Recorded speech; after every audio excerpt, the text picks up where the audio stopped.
தாய் தந்த அன்பு மொழி, தந்தை சொன்ன அறிவு மொழி, ஆரியராக சொல்லி தந்த அழகிய மொழி.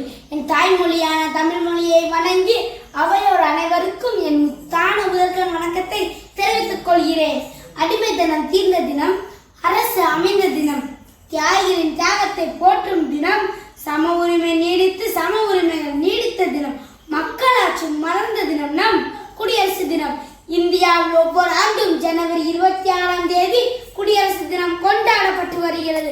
குடியரசு தினம் ஒரு தேசிய திருவிழாவாகும். 1950ஆம் ஆண்டு முதல் குடியரசு தினம் கொண்டாடப்பட்டு ஆண்டுதோறும் கொண்டாடப்பட்டு வருகிறது. இந்திய அரசியல் அமைப்பு சட்டம் உருவாகுவதற்கு 2 வருடம் 11 மாதம் 18 நாட்கள் எடுத்துக்கொள்ளப்பட்டன.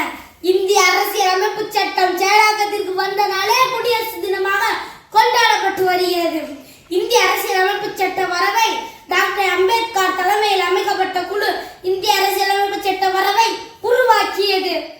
விடுதலை பெறுவதற்கு 17 ஆண்டுகள் முன்பே காந்தியடிகள் ஏற்படுத்திய விடுதலை நாளான ஜனவரி 26ஆம் தேதி குடியரசு தினம் கொண்டாடப்பட்டு வருகிறது.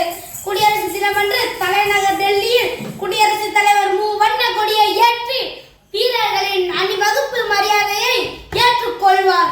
குடியரசு தினம் அன்று பள்ளிகள், கல்லூரிகள் மற்றும் அலுவலகங்கள் போன்றவற்றில் தேசிய கீதம் பாடப்பட்டு கொடியேற்றி இனிப்பு வழங்கி குடியரசு தினம் கொண்டாடப்பட்டு வருகிறது.